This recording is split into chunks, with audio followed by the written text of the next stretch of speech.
Om Ajnanatimirandasya Jnananjana Shalakaya Chakshurumitam Yena Tasmai Shri Guruve Namah.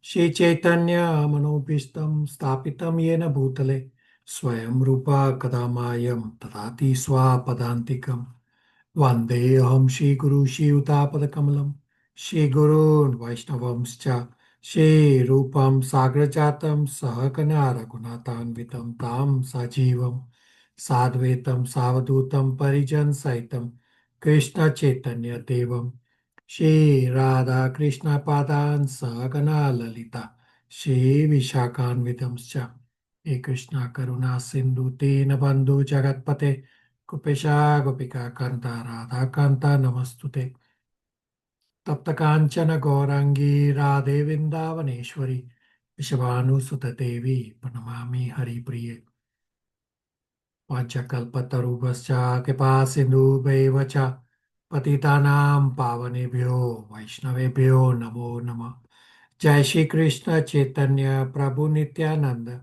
Shri Advaita Gadadhar Shri Vasadi Gaur Bhakta Vrinda Hare Krishna Krishna Krishna Hare Hare Hare Rama Rama Rama Hare Hare.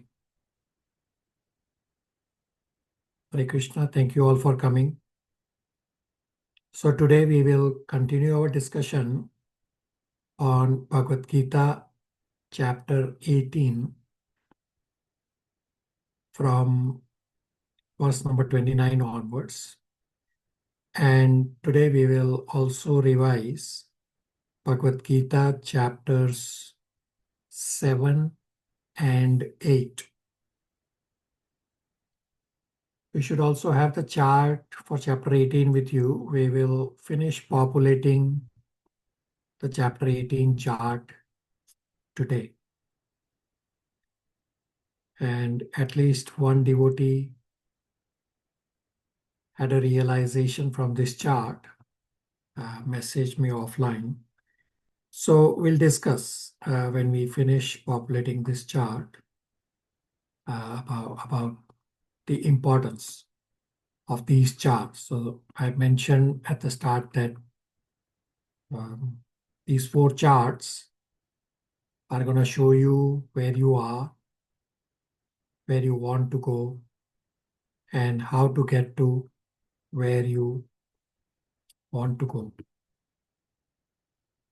So we have discussed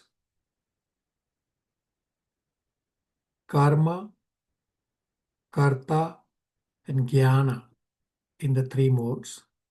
And today we will discuss dhriti, buddhi, and sukha in the 3 modes. It's just a continuation of the various elements, day-to-day elements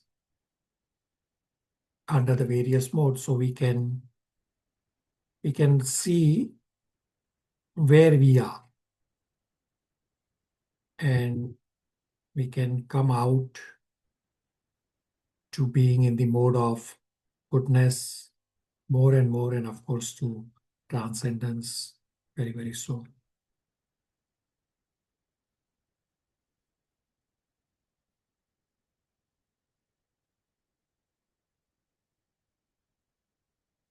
Subhash, verse number 29, translation, chapter 18. Hare Krishna, chapter 18, verse number 29, translation.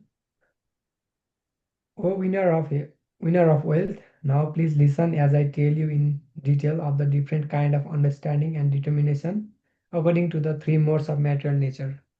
Hare Krishna. So, verse 29 is a standalone verse where Krishna is just saying that I will explain buddhi, means intelligence, in verses 30 to 32. Then dhriti means determination in verses 33 to 35. So, jnana, karma, and karta are elements of action. What all we perceive in this world.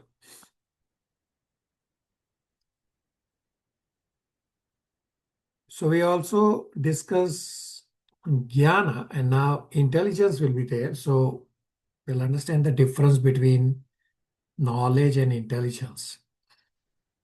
Jnana or knowledge is theoretical, means know things as they are. Buddhi or intelligence is to see things in their proper perspective. So jnana is more in terms of perception. We discussed this in chapter 18, verses 19 to 21. Example, seeing beyond matter to spirit is knowledge.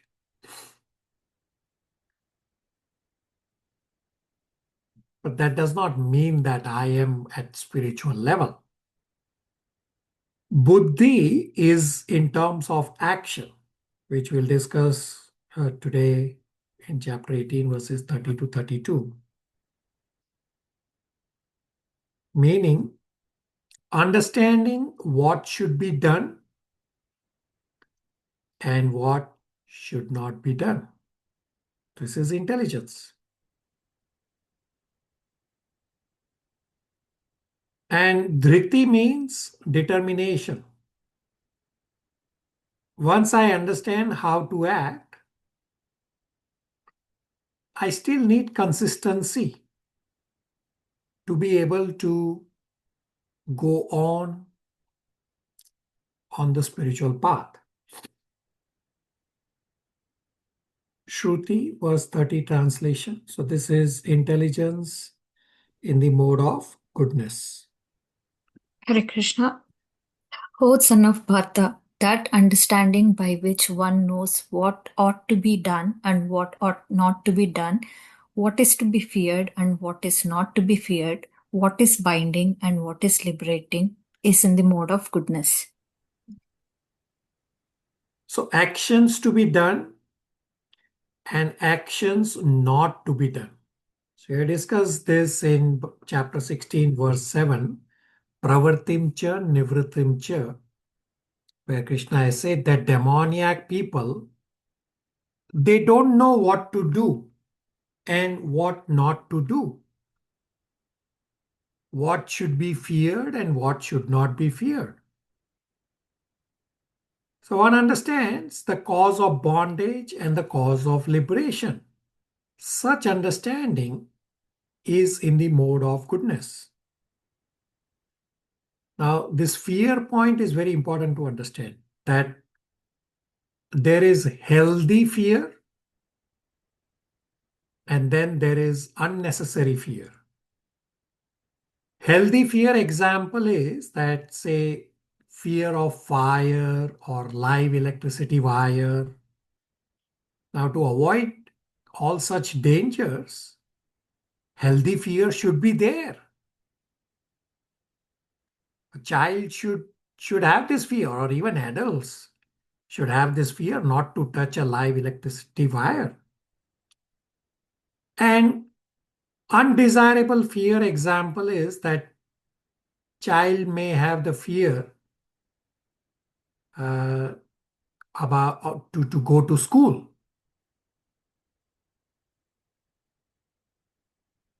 Well, that is undesirable fear, but we have to get out of such fear. Child has to go to school. Now, being unduly fearful or being unduly reckless, both are undesirable, because there are certain things to be fearful about and there are certain things not to be fearful about. Sinful activities will be the cause of bondage. Therefore, those in goodness, they avoid sinful activities. To a large extent, sattvic buddhi comes by the study of scriptures. Not just theoretical study, but transformational study. So from day one, we have discussed that we all are here studying scriptures not to put a tick mark. We are studying scriptures to transform ourselves. So yes, we may do some mistakes, but then we realize, okay, I know this should not be done. So on a go forward basis, I will rectify myself. And chapter 14, Krishna has described illumination of the 9 gates, meaning illumination of the senses as the characteristics of those in the mode of goodness. We all souls, we perceive the world through our senses. Senses are the doorway.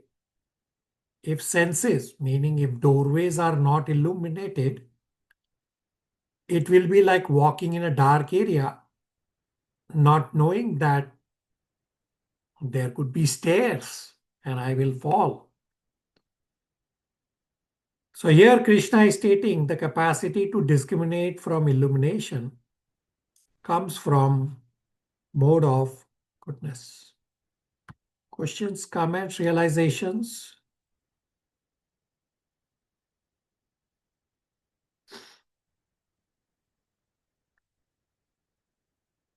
Verse 31 is intelligence in the mode of passion. Shreyanshi, 31 translation.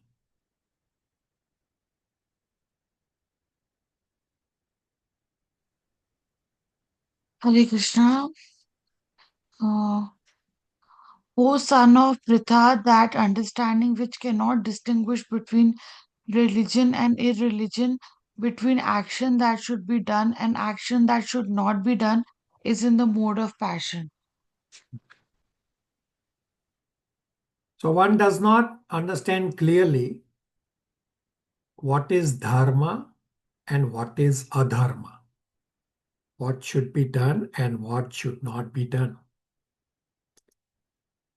Such incorrect understanding is intelligence in the mode of passion. Now, important to understand that in mode of passion, there is knowledge, but knowledge is contaminated.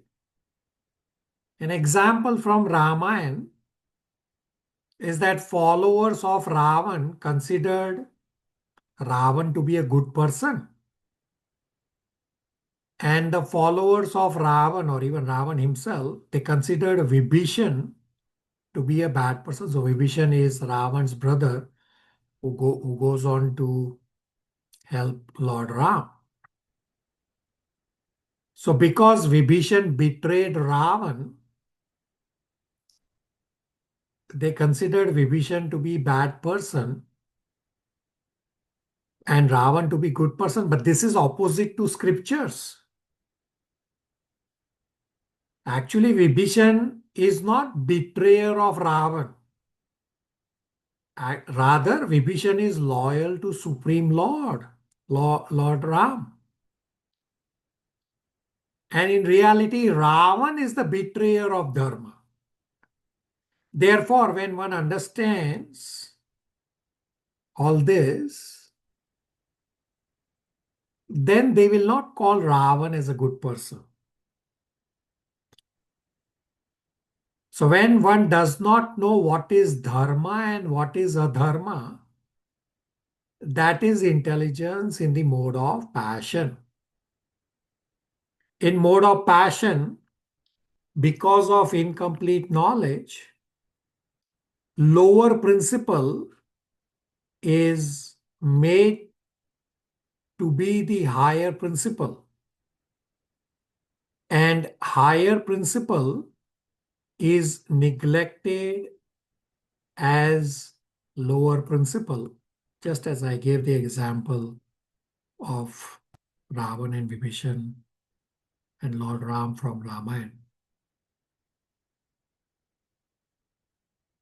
So to consider karma kanda, meaning dharma, artha, kama, to be more important than bhakti is a mistake. In mode of passion, one thinks of matter and material things to be extremely important. Questions, comments, realizations?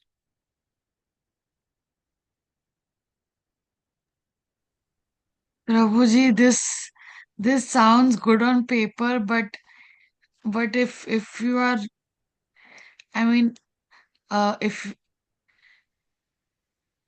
it's difficult, Prabhuji, I think, like, if things are not balanced. So at the start, it will sound difficult. So we have to practice, right? We are here for transformation. Does not mean that just because we are studying that we are perfect. No, we are in the process, right? We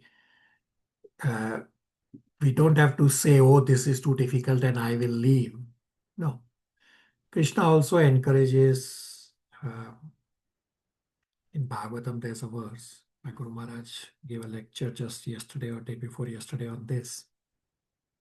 Krishna encourages. He says, yes, you may not be perfect, but don't discourage yourself that much that you leave the process. Right? Krishna is encouraging, saying, understand, you are still imperfect. Just follow the process and you will go on to become perfect. And then this all will be easier to follow. Shreyanshi?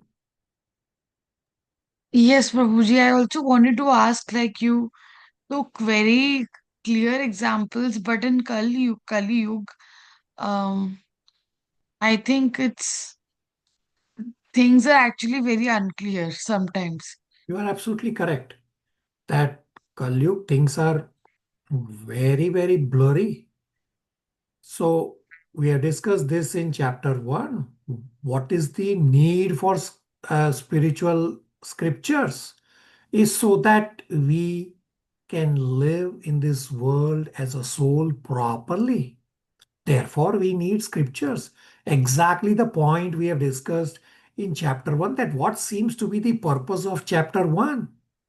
Like just first Duryodhana is observing army and then Arjuna is observing army. What really is the purpose?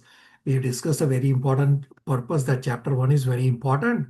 The need for spiritual scripture so that we can live properly in this world, so that things are clear.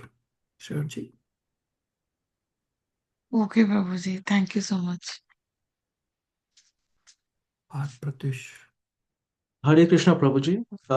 In the example of Ravan, on the one hand, which is a very important thing, is that Ravan had committed mass atrocities, which is of course very bad. On the other hand, he also had a lot of knowledge, and he was also very knowledgeable in the Vedas and everything. So much so that when Lord Ram had defeated Ravan, he had asked his army or his disciples to go and pay their respects to Ravan as well. So, can that be taken in the way that no one is objectively good or bad, or like we should always try to see and like see the good within bad people as well, or no?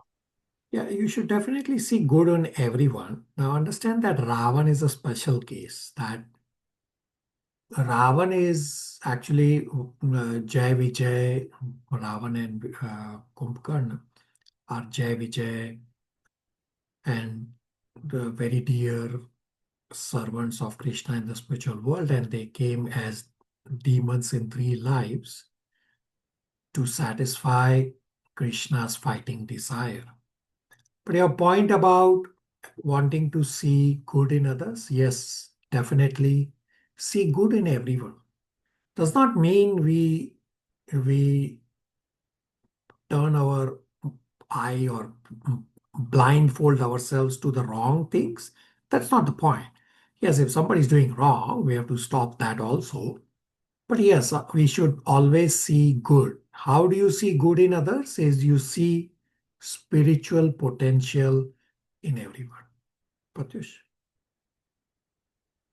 Makes sense, Prabhuji. So, as you said, like the followers of Ravan, uh, can we also say that they are in a mode of ignorance because they don't know that, or like they are purposely turning a blind eye to the atrocities that they committed and only focusing on the good things? Yeah, you are correct. So followers of Ravan will straddle between passion and ignorance.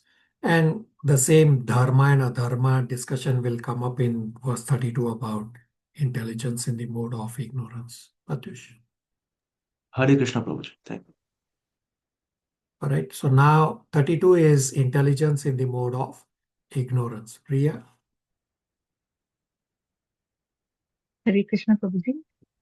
Text 32. That understanding which considers irreligion to be religion and religion to be irreligion under the spell of illusion and darkness and strives always in the wrong direction, O Partha, is in the mode of ignorance. Hare Krishna. So to consider adharma to be dharma. So person goes opposite to things than what they actually are. Example of going complete opposite of reality is people consider God to be an ordinary person and they consider ordinary person to be God. Perfect example is when Krishna himself descended to this world roughly 5,000 years ago during Mahabharata time. People considered that Krishna is not God. They took Krishna is as ordinary person, or maybe they thought Krishna as someone with extraordinary power and a very skilled diplomat. But not everyone considered Krishna as God. And in contrast, people try to raise their own glory or someone else's glory to a higher level. And I've explained this example earlier that one time, a few years back, it was in the news that one person in India made a deity form of the Prime Minister Narendra Modi, and he placed that deity form in the temple, at his home temple, and was doing worship. Now, Prabhupada says in the purport that Prabhupada calls all this as insanity. That one level of insanity is for a person to claim to be God. Means the person is himself saying, I am God. And greater level of insanity is for other person to accept such person as God. All this is intelligence in the mode of ignorance. So there may be people or a person in goodness with tamasic intelligence or vice versa. So goodness means many people follow inherited principles of life from their family, which are also given in scriptures, such as no meat eating, no intoxication, no gambling, no illicit. Many people follow this from generation without really knowing these are the four regulative principles. And they may also do some sort of religion. Now, there is some regulation. Even if that regulation is not at transcendental level compared to people who are completely unregulated.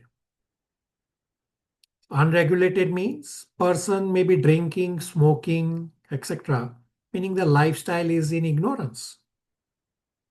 Now, if you take some examples that some big researcher, some big scientist, but he is a big chain smoker. So having a lifestyle of ignorance that he is a chain smoker but may have some characteristics of goodness that say he's a big scientist. The example is like intellectuals, those who are very brilliant. So normally we associate them with mode of goodness, and we associate drinking and smoking with ignorance. So the same person who is intellectual, very brilliant, may also be a chain smoker. So how do you understand all this?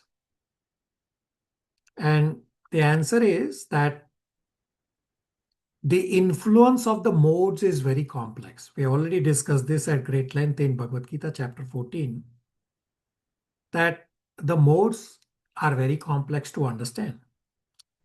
One mode may be influencing one aspect of a person, and another mode may be influencing another aspect of a person.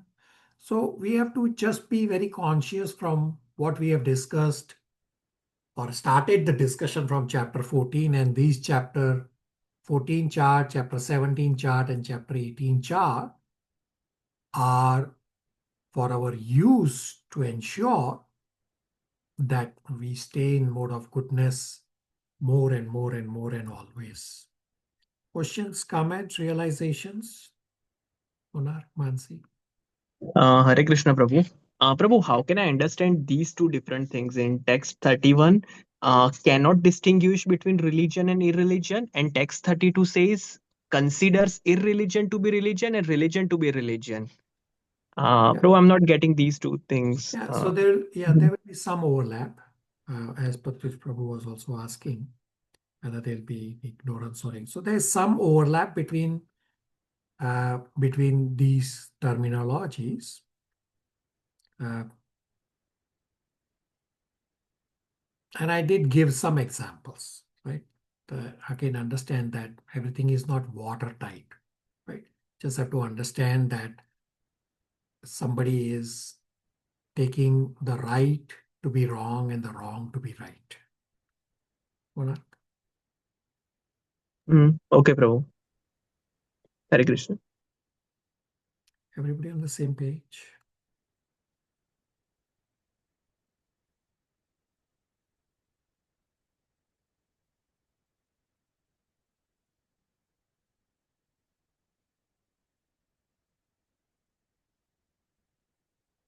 Right. So verse 33 is again a standalone verse. Not 33, that's actually 36 will come up later on. So 33 to 35, Krishna describes dhriti or determination in the three modes. Raksha 33. Text 33. O son of Pritha, that determination which is unbreakable, which is sustained with steadfastness by yoga practice, and which thus controls the activities of the mind, life, and senses, is determination in the mode of goodness. Hare Krishna.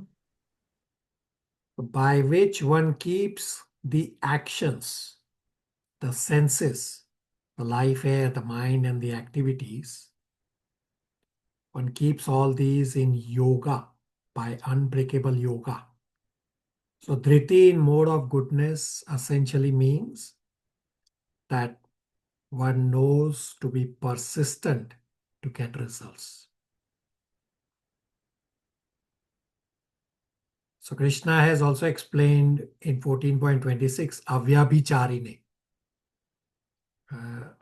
Avyabhicharine means unfailing in all circumstances as the solution on how to transcend modes. So in 14.26, Krishna says, when one practices unbreakable devotional service, then one transcends the modes. So 34 is now dhriti or determination in the mode of passion. Follow me, 34. Yes, Prabhuji, Hare Krishna. Verse 34, but that determination by which one holds fast to fruitive results in religion, economic development, and sense gratification is of the nature of passion, O Arjuna. Hare Krishna. So determination is for the sake of dharma, artha, kama. Although more so on the artha and kama and not so much on dharma. So people who have some dharmic inclination, but they want material prosperity also because of attachment and desiring fruitive results is the determination in the mode of passion. Now, very important to understand that not everything passionate is necessarily sinful. If passionate activities are done within the framework of dharma, then they are not sinful. Right? So you don't have to artificially say passion as bad. Depends on what activity you are doing. Sometimes passion is required.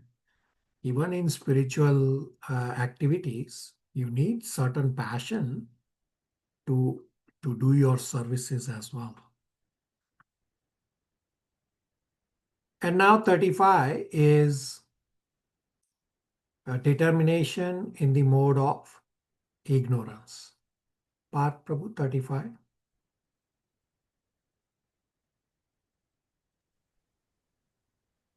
Hare Krishna Prabhuji. Verse 35. And that determination which cannot go beyond dreaming, fearfulness, lamentation, moroseness, and illusion, such unintelligent determination, O son of Pritha, is in the mode of darkness. Hare Krishna. For determination in mode of ignorance, Krishna gives 5 characteristics, 5 negative characteristics of what? 5 negative qualities. So normally, we should not be determined to continue such negative qualities. But when one continues these negative qualities, instead of giving them up, then that determination is in the mode of ignorance. With these characteristics of swapna, bhaya, shokam, Krishna is stating the things that waste our mental energy. So swapna is dreaming. Swapna refers to excessive sleeping. Now, naturally, if a person sleeps more, it is very likely that the person also gets more dreams. Now, sleep is a necessary bodily function. We have discussed this in chapter 6, verse 16 and 17. Krishna has stated to regulate sleep. Not too much, not too little. If your sleep is not regulated, then one cannot become a yogi. So you cannot do, say, one day you are sleeping just 2 hours and doing 22 hours of service. And the next day you are sleeping the whole day, not doing any service. It doesn't serve the purpose. You have to do regulated sleep so you are able to sleep normally and do services normally every day. Then bhayam, fearfulness. Now, fear is not a comforting emotion, but somehow we hold on to that fear for a long time unnecessarily because of not understanding what should be our priority in life.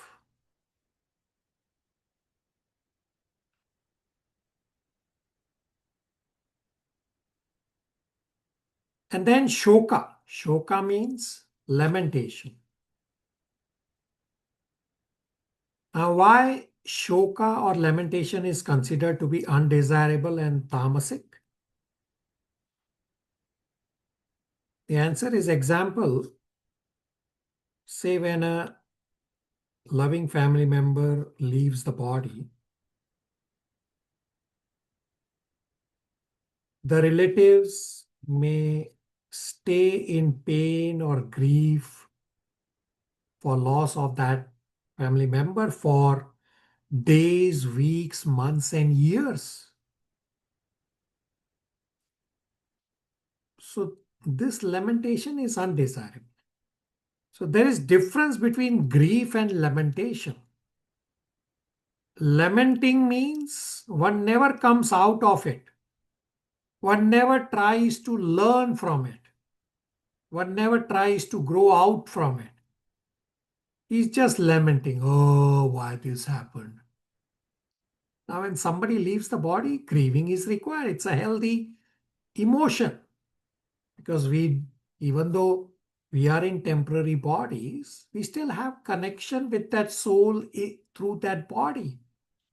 And the soul has left the body, so we should grieve to heal ourselves. So grieving is not bad. Lamentation is undesirable. And then Krishna explains Durmeda means bad intelligence. That intelligence that does not give up these things, all these 5 negative qualities, although they are not worth holding at all, but one keeps holding them, imagining to be great treasure. Now, some people, they continue to be lazy. No matter how many times you guide them or tell them or encourage them to do the right thing, but they still continue to be lazy. Now, this is actually indication of determination in the negative side. Exactly what Krishna is describing, determination in ignorance. Now, determination is actually stubbornness, where one is guided and told and encouraged to do the right thing, still one is stubborn or determined to do the wrong thing. So what's the solution? It is actually very difficult to overcome such intelligence because intelligence is in the mode of ignorance. There is a very vicious cycle. So unless one cultivates devotional service and rises to Krishna consciousness, only then there is some chance. So we have to be conscious for ourselves that if we find that we have any of these characteristics at some point of time, meaning our intelligence is in the mode of ignorance, so we have to recognize and get guidance from Guru, Sadhu, and Shastra.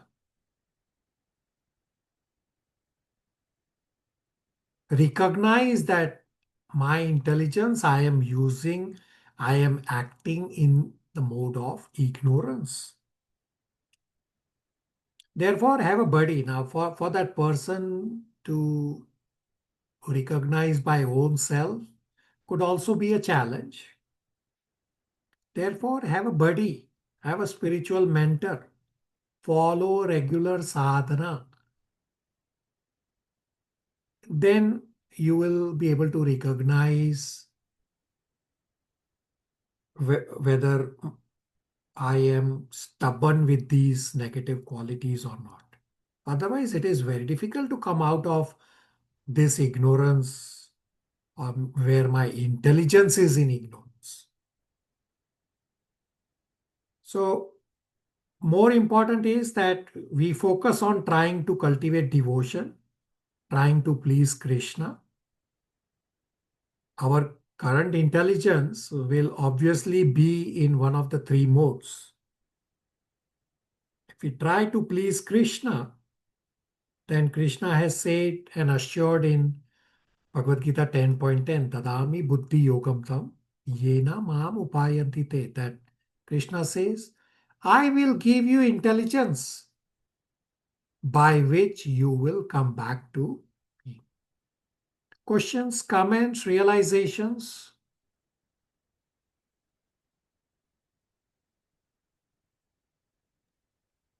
Hare Krishna, Prabhu. Go ahead. Prabhu, these two words, Shokam and Vishadam, does it same or different? Where are you reading Vishadam? Prabhu, text 35, first line. Let me open. So Shokam, Prabhupada has translated as lamentation, and Vishadam, Prabhupada has translated as moroseness. So they are not same, different points. No? Okay, Prabhu. Prabhu, if you can give example for these two. So lamentation, I already gave the example. Yes.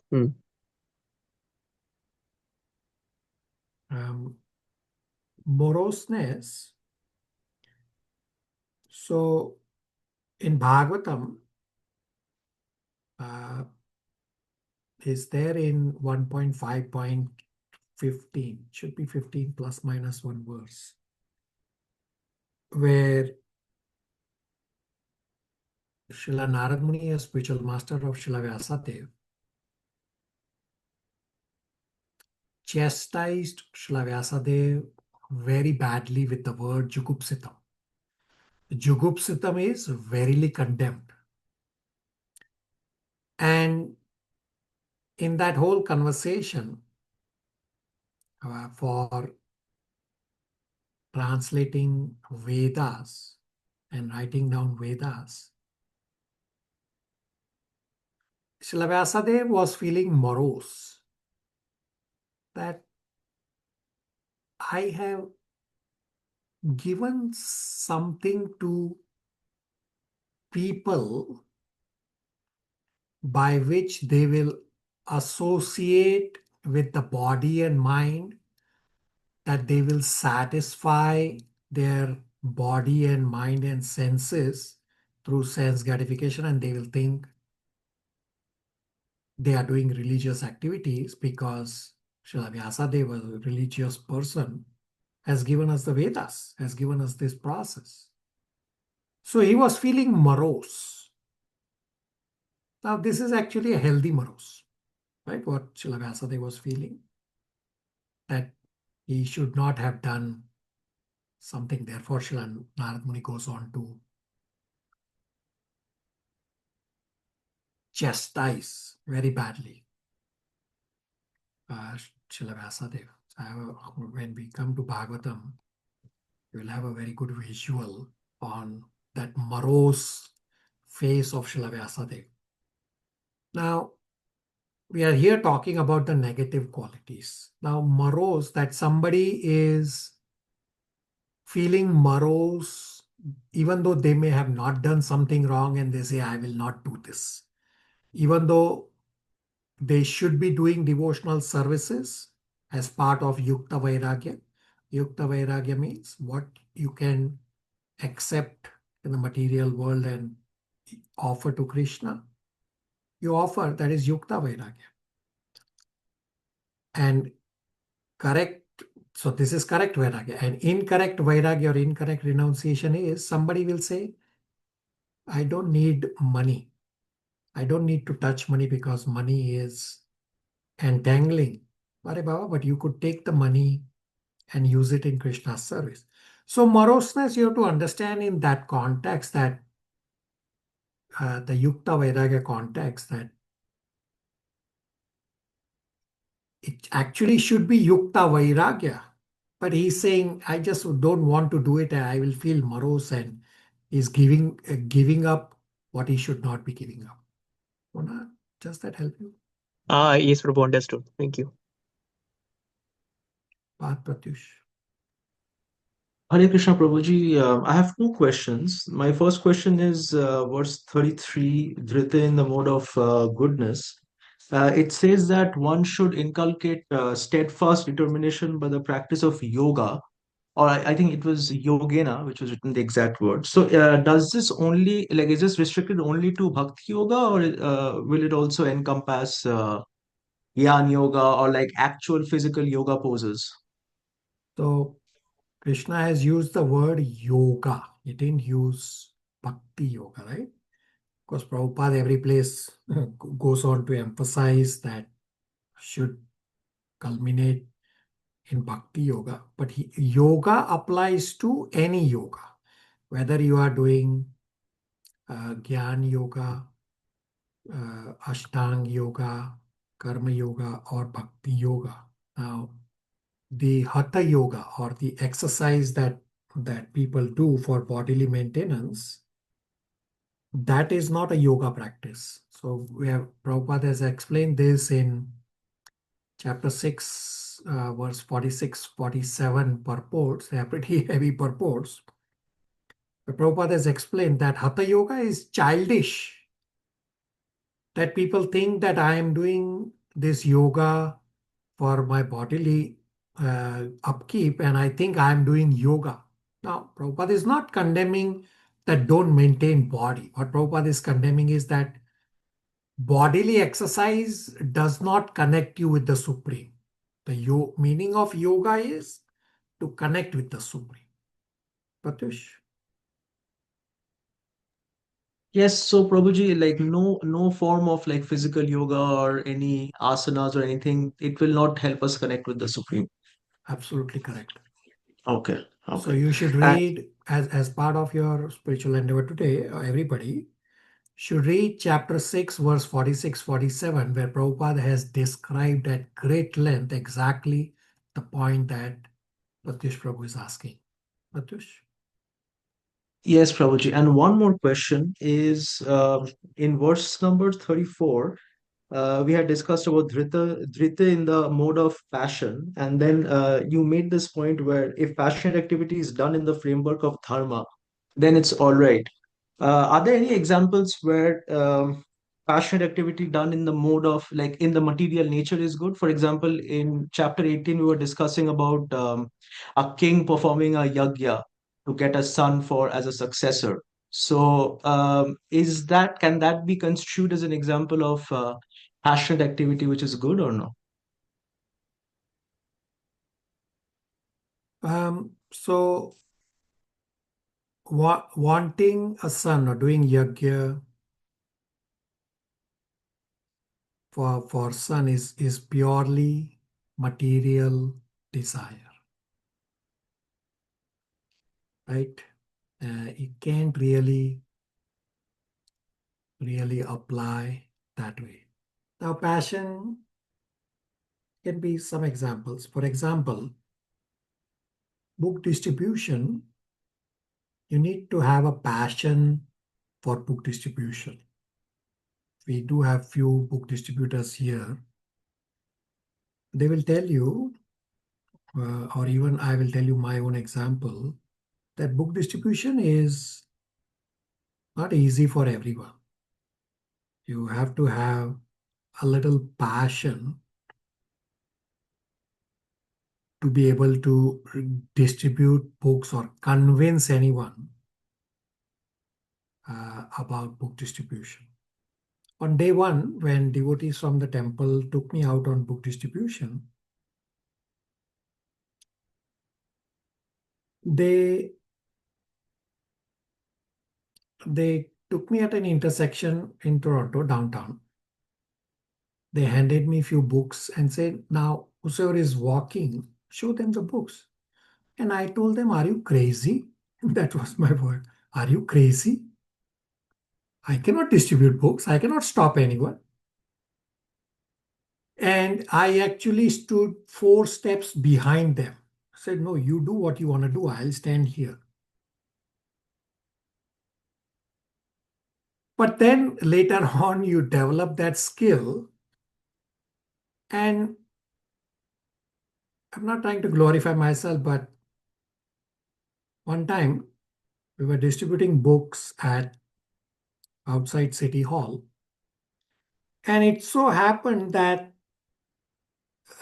somebody from the Christian missionary groups, they were also talking about spirituality at that same place where we normally go and uh, go and distribute books. Now, these two individuals, one male, one female, they were Indian from the looks. So I went and spoke to them, and I was talking to them about Bhagavad Gita. Now, the male person took the opportunity to preach his Christianity to me. And I was giving him response through Bhagavad Gita. Whatever he was saying, he was not clear. For his own preaching, he was not clear. So I was listening to him, and whatever he was saying, I was counter arguing, not by words, but I was saying, read this verse in Bhagavad Gita. And he kept changing the topic because he kept getting defeated by Krishna and by Bhagavad Gita again and again and again and again. So then I had to stop him. I told him, first go back and convince yourself on your own philosophy, because you are yourself not convinced. Therefore, you are not able to convince me. Now, for me to able to tell this to somebody, I need to have a passion for Bhagavad Gita for myself. Does that example help? Now, again, sorry, I'm not trying to glorify myself. I'm just giving a live example. Pratyush? Absolutely, Prabhuji. I wish I could have heard that back and forth conversation. It would have helped me also, no doubt. Um, but Prabhuji, my question was, so you gave the example of passionate activity done in the framework of dharma. Is there any passionate activity done in the framework of the material nature, which is okay or no? So understand that, so this is described in Bhagavatam Devahuti chapter, that the husband is a saintly devotee. He is living in a kutir in the forest, a very small kutir made out of mud.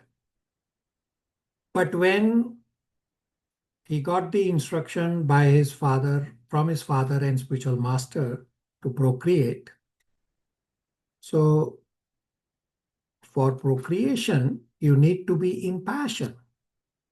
So he created, through his mystic power, he created a passionate environment so that he can engage in the activity of procreation, although he is dharmic way doing it, right?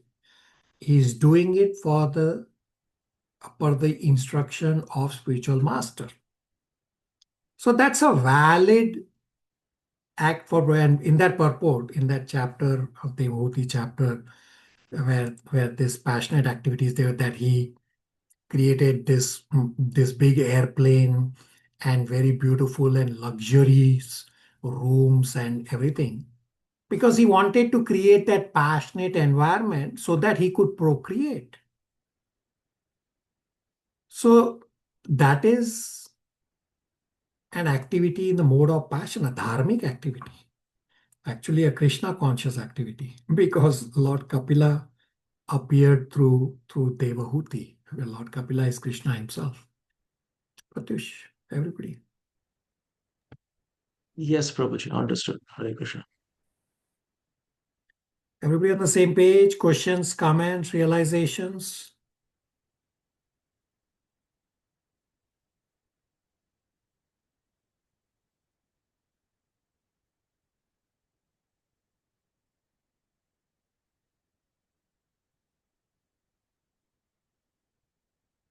Correct.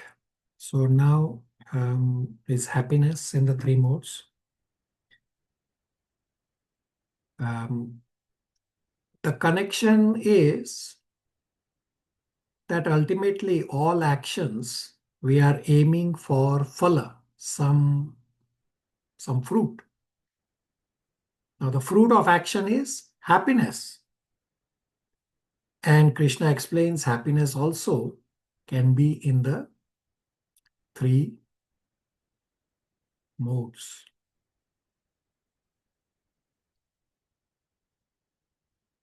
Mansi 36 translation.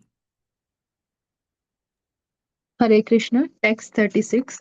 O best of Bharatas, now please hear from me about the three kinds of happiness by which the conditioned soul enjoys and by which he sometimes comes to the end of all distress. Hare Krishna. So in this first part of the verse, Krishna is saying that, oh Arjuna, hear from me that there are three kinds of happiness.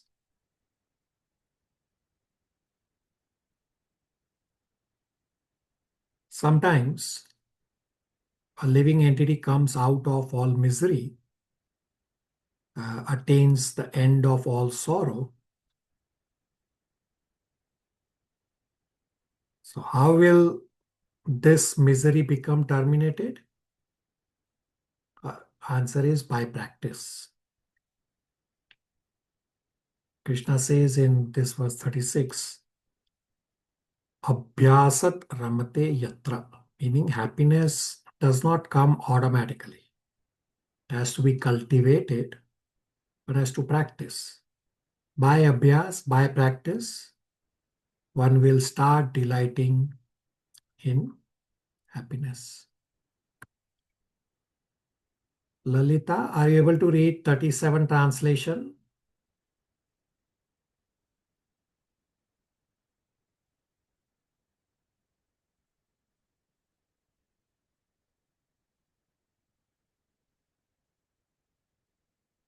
Lalita?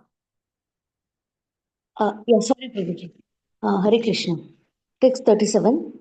That which is the beginning may be just like poison, but at the end is just like nectar, and which awakens one to self realization is said to be happiness in the mode of goodness. Hare Krishna.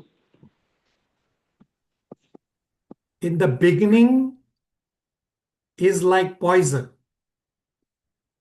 but in the end is like nectar. That happiness is in the mode of goodness. And characteristics is spiritual intelligence is born out of satisfaction. Srila Prabhupada translates born of satisfaction, and in the sentence he says as which awakens one to spiritual realization. So you can connect the dots that way. Now example could be treatment, that any particular treatment initially it is not pleasurable.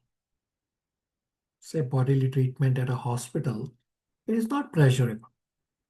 But continuing the treatment, we become cured and we experience the higher happiness. So by the bitter medicine, our health improves and the result is good. So in mode of goodness also, initially there may not be pleasure, but later one starts experiencing higher pleasure. The end result is sukha or amrita. So as sadhakas, we should not be in pleasure searching mentality. Rather, we should be searching for service only, service to Krishna only.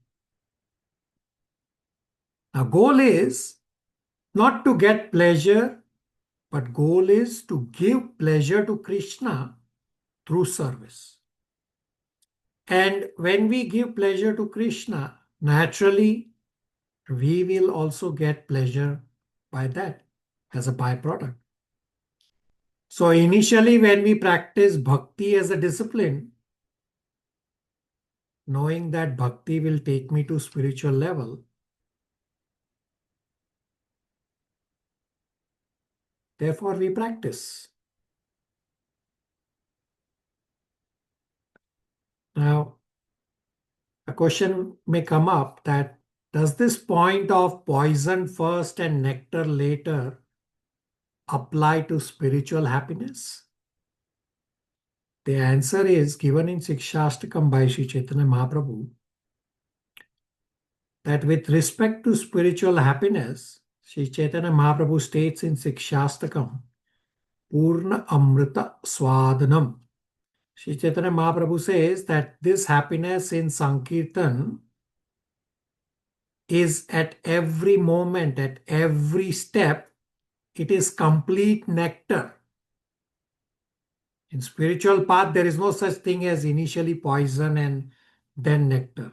Therefore, Sri Chaitanya Mahaprabhu says in the Shikshashtakam, the Sankirtan movement is at every moment, at every step is complete nectar. Sri Chaitanya Mahaprabhu is not saying that in the beginning it is poison and later nectar. No, rather Sri Chaitanya Mahaprabhu is saying it is complete nectar. This is, of course, when we come to spiritual level, to be able to experience spiritual happiness. Up to the time we come to that advanced spiritual level, things may not be ecstatic. At spiritual level, the whole process is constantly ecstatic. But right now, I am doing devotional services under the modes. So therefore, me wanting to do sadhana feels like a drag. Why? Because the modes are interfering. Questions, comments, realizations?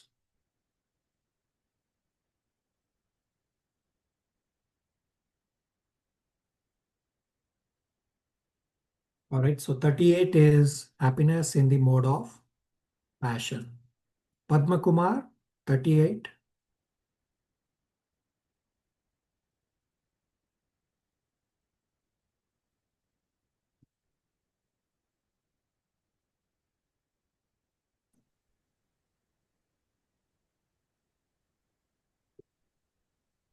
I don't know.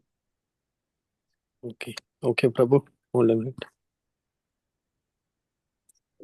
That happiness which is derived from contact of the senses with their objects and which appears like nectar at first but poison at the end is said to be of the nature of passion. Hare Krishna.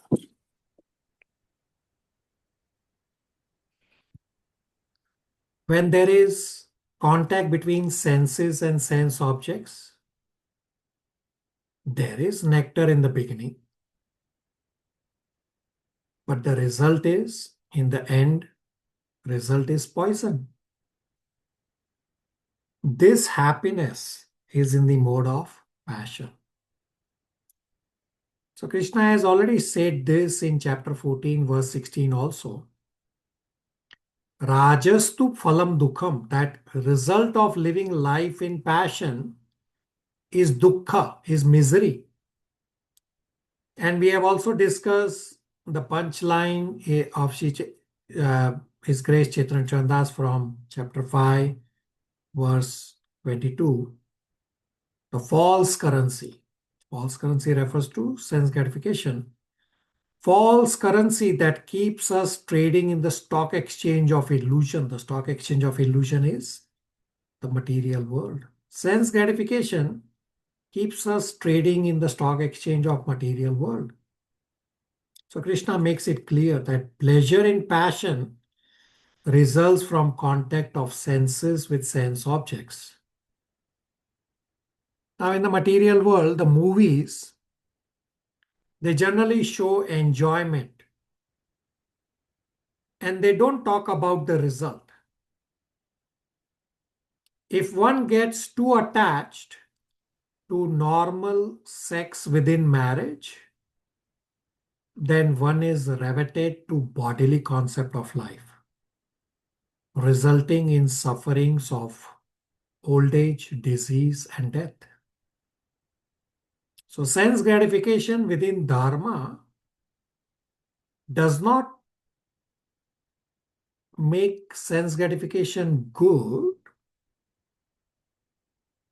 but when sense gratification is pursued within Dharma, then the practice of Dharma gives us realization and enables us to slowly experience the higher happiness, and simultaneously the attraction to lower pleasure subsides. So all forms of sense gratification eventually lead to misery. It keeps us trapped in the miserable cycle of birth and death.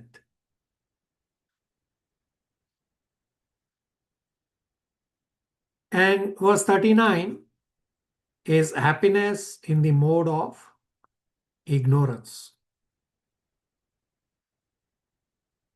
Diksha 39. Hare Krishna. Text 39. And that happiness which is blind to self-realization, which is delusion from beginning to end, and which arises from sleep, laziness, and illusion, is said to be of the nature of ignorance. So from the beginning to the end, there is misery. So Krishna gives three specific activities: sleep, laziness, illusion, as pleasure in the mode of ignorance. Now, sleep is a necessary bodily function. We already discussed in chapter 6, 16, and 17. Krishna has stated to regulate sleep. We also discussed a few minutes ago. If your sleep is not regulated, then one cannot be a yogi.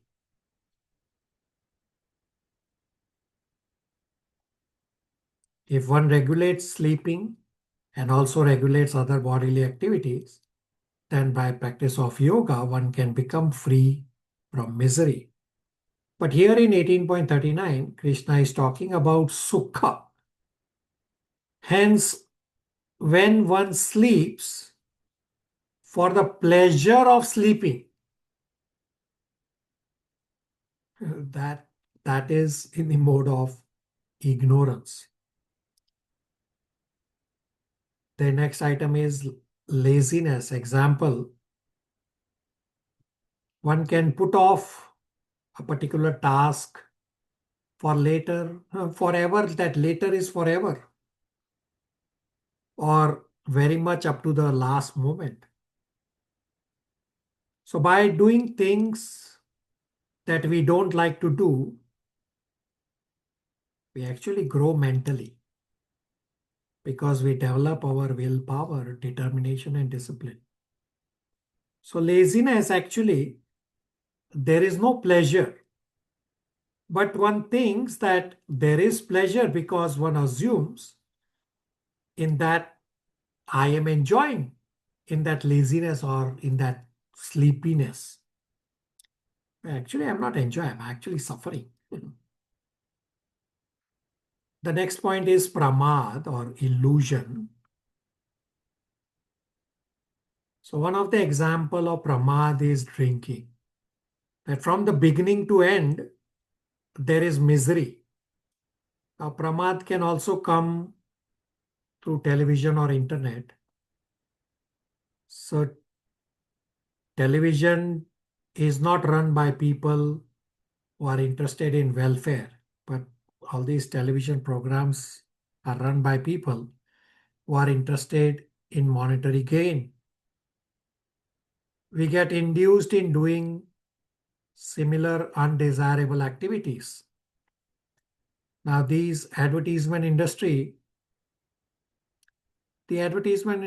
is so brilliant that you have advertisements for 10, 15 seconds, and they surely affect people's behavior.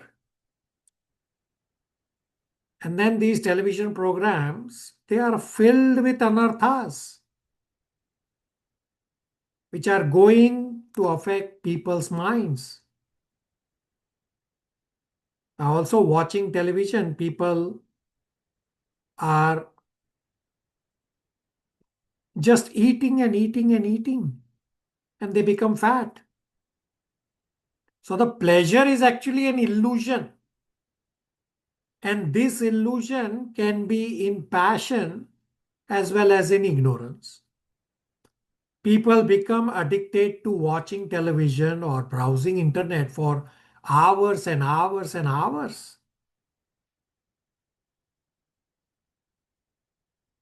So whatever is available on television is now also available much more high tech through internet, on YouTube, social media, and whatnot. So television may have hundreds or thousands of channels. Internet and YouTube has almost millions of websites and games and etc. Therefore, one has to be very careful that YouTube is a vicious cycle. I have said this from class number 1. Delete YouTube from your phone. It is not that one has to necessarily give up these things. It is not that TV itself is in ignorance. What we are talking about is sukha. What kind of sukha one is pursuing.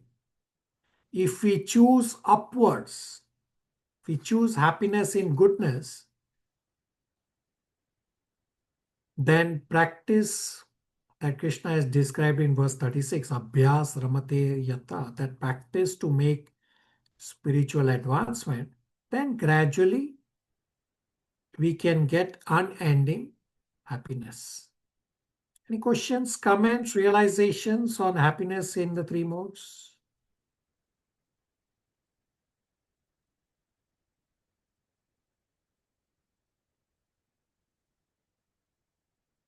All right, last verse for today is verse number 40. Deepa. Hare Krishna Prabhuji. There is no being existing either here or among demigods in the higher planetary systems, which is freed from these 3 modes born of material nature. Hare Krishna.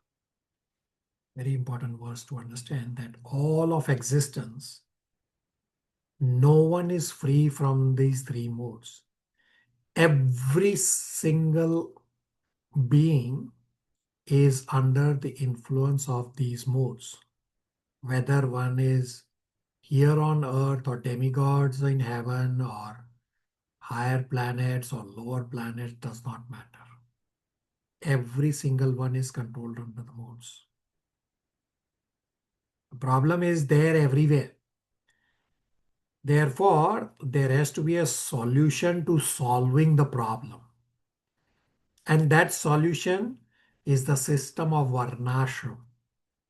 So we have discussed Varnashram in 4.13 and we'll discuss Varnashram in 41 onwards. Then our next class is the absolute last class on Karma Yoga, and it is going to be a very heavy discussion on our Karma Yoga part, where this 41 has the Varnashram, and you will realize the heaviness of our next class. So up to verse number 40, the analysis of the modes ends. So let's populate the chart for chapter 18. So I will bring up the columns on the screen.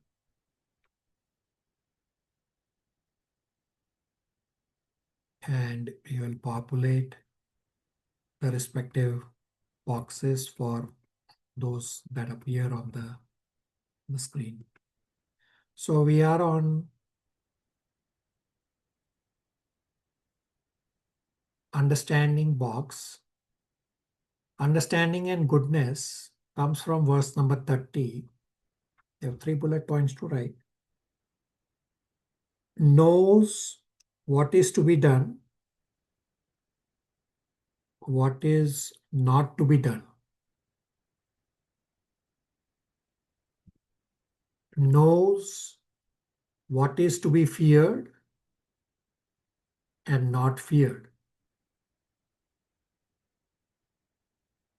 Knows what is binding and liberating. Next is understanding and passion box. Comes from verse 31, 2 bullet points. Cannot distinguish between religion and irreligion. Cannot distinguish between action that should be done and action that should not be done. Next is understanding and ignorance. 2 bullet points. Considers irreligion to be religion and religion to be irreligion. Under spell of illusion, always strives in wrong direction.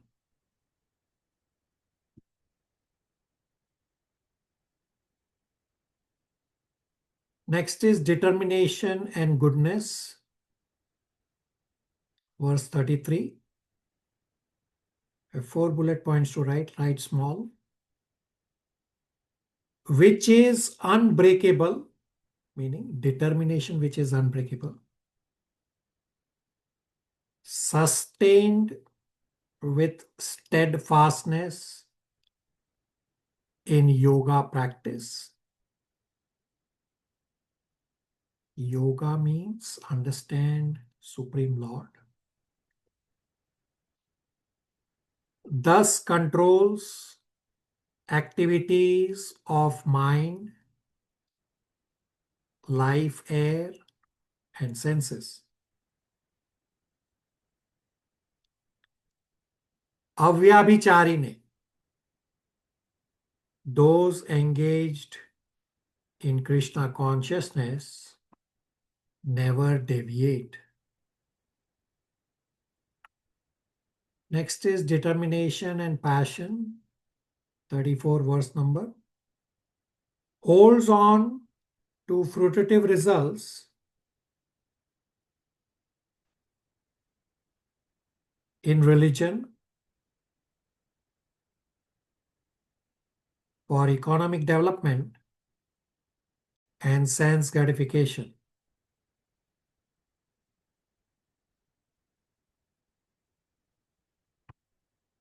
Next is determination and ignorance.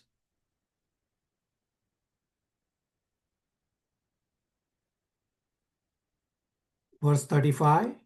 We have a few points to write, so write small. Too much sleep means dreaming, fearful, lamentation, laziness, bad intelligence. Solution is devotional service in Krishna consciousness.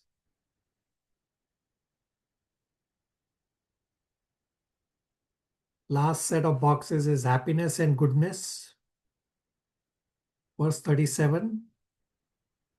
Happiness which is like poison in beginning, because of rules to control mind and senses,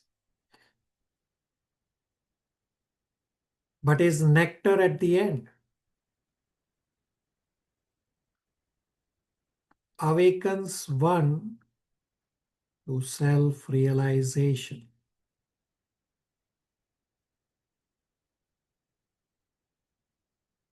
Next box, happiness and passion. 38 verse, 3 bullet points, write small. Happiness derived from contact of senses with sense objects, which appear nectar at first, but is poison in the end.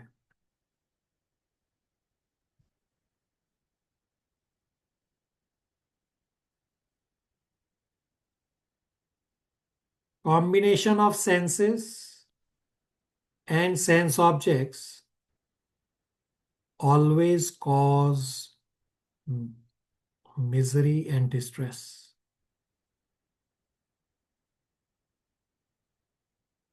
Next box is happiness and ignorance, 39 verse. We have 3 bullet points to write small. Happiness, blind to self-realization.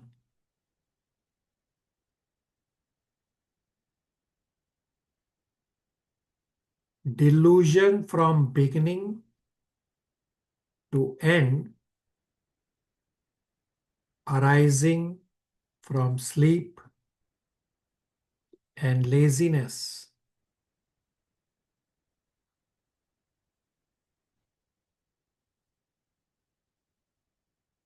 One in passion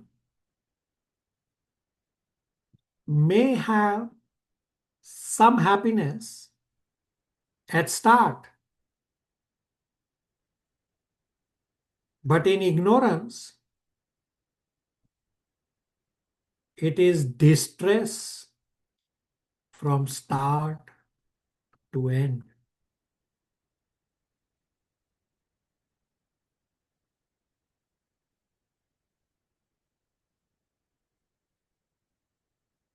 So you also have one last box at the bottom. Summary, which comes from verse 40. No being, either here or among demigods, is free from the three modes.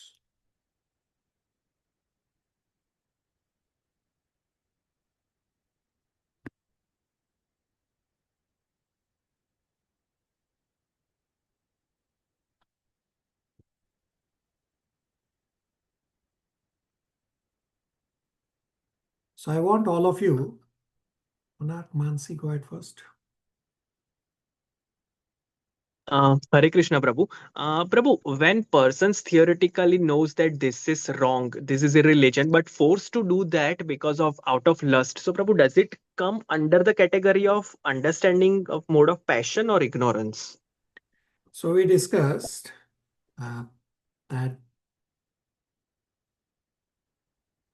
for you to get results of goodness, all points should be in goodness. I discussed the example that somebody could be in goodness but doing an activity of ignorance. Just give the example that somebody is brilliant intellectual. He generally is in goodness, but then he is also a chain smoker. So that's an activity of ignorance. Right? So just knowledge on itself is not sufficient. You need to be having conviction in that knowledge. Only then you will not do the wrong things. Otherwise, you are just putting a tick mark. Yeah, I have studied Bhagavad Gita. I know this is wrong, but I will still go and do wrong by whatever excuse I will find. Well, you haven't really studied or understood Bhagavad Gita then. Monarch. Got it, Prabhu. Thank you. So I want all of you to take a pause and look at the chart. And later look at all the 4 major charts that I have given you. I've given you many other smaller charts also.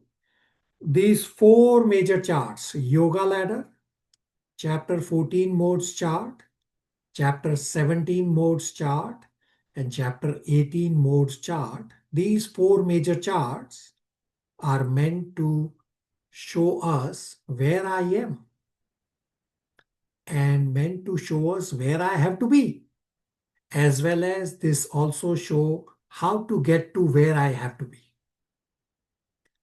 So one devotee from among ourselves, virtually present, mentioned to me offline that Bhagavad Gita is actually taunting me that the devotee realized the negative qualities, meaning the qualities in the mode of ignorance. And the devotee's actual words, I did not make up. The devotee's actual word is, Bhagavad Gita is taunting me. Are Baba, I have explained this from day one, that Bhagavad Gita is going to shine a light on you. I am so dirty from inside. So actually it's a very good sign of what the devotee said, that Bhagavad Gita is taunting means that light shone on me and I realize I have these negative qualities. So we don't have to just become morose by recognizing. Rather, we have to take the next step. We discuss the solution also. We have to take the next step of doing devotional services so that we come out of those ignorant points. Everybody on the same page? Did you like the realization of this devotee saying, Bhagavad Gita is taunting me?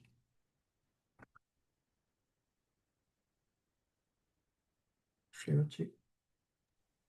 Prabhuji, I want to ask a question. So, for ignorance, like you mentioned, like there's sleep, fearfulness, lamentation, laziness. So, like time to time, people get exhausted and burnt out. So, what is the solution for that? Because when the cycles repeat, because we all are humans in the end, we are not transcendental, and when things are repetitive, I think we all become lazy and we do not want to wake up at certain time, or maybe we want to do it late. So what So, is your advice? yeah, not my advice, but Bhagavatam advice. Very easy verse reference to remember, 3:2:3. Canto 3, chapter 2, verse number 3. In the purport, the example of Uddhava is given, and Prabhupada has almost described what Shreyanshi is describing. In the purport, Prabhupada explains that in the material world, we become tired, therefore we need retirement. As compared to material world, in the spiritual world, there is no such thing as tiredness. Rather, in the spiritual world, as body grows, spiritual service actually increases, meaning in spirituality, it's the other way around. That your service increases as your bodily age increases. So as long as we are in the bodily concept of life, we will feel tiredness. I do understand that body has a limitation and we are bound to feel tiredness and laziness. But if we keep ourselves on the spiritual platform more and more, if we can become pure devotee, nothing like that. But in the interim, if we just keep trying to do more and more devotional services, that's the solution. And you all can read by yourself. Very easy verse reference to remember. Srimad Bhagavatam 3.2.3, where Prabhupada has exactly explained this point, what Shreyanshi is explaining. That material world, we feel tiredness because we are at bodily level of concept. We come to spiritual concept, then there's no such tiredness. Actually, our service increases. Shreyanshi, everyone? Thank you, Prabhuji. Rest of you, questions, comments, realizations. I mentioned many points.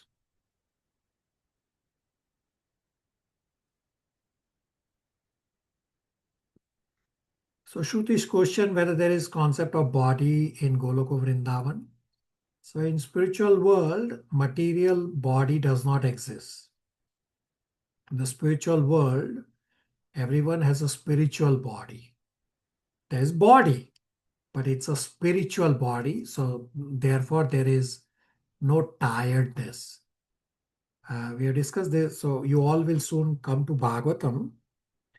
In Canto 1, Chapter 2, verses 12 to 22, the process is given of how do you come to becoming a pure devotee.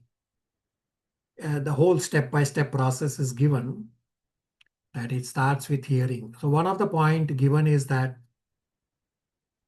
in the material world, I have the limitation of body and mind.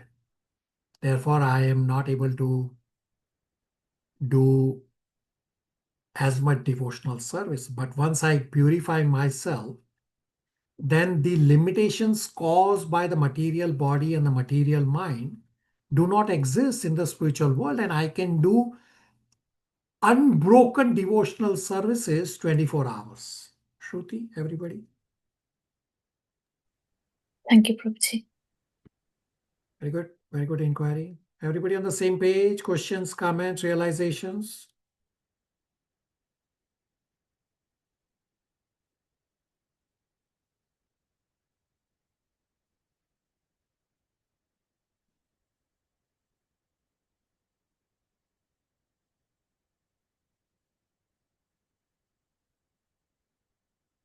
Anybody has the similar realization that Bhagavad Gita is taunting? Yes, Prabhuji.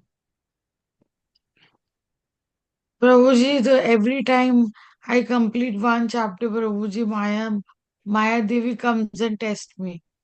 That is the thing. Okay, so that's very good. So get a buddy very soon, so that you have some support. Get a buddy very soon, please. Okay, Prabhuji. All right. So rest of the discussion today, we will revise Bhagavad Gita chapters 7 and 8. So we have devotees lined up. First is Abhishek Prabhu, and I will play his recording. All presenters today are recordings. Let's hear from Abhishek Prabhu.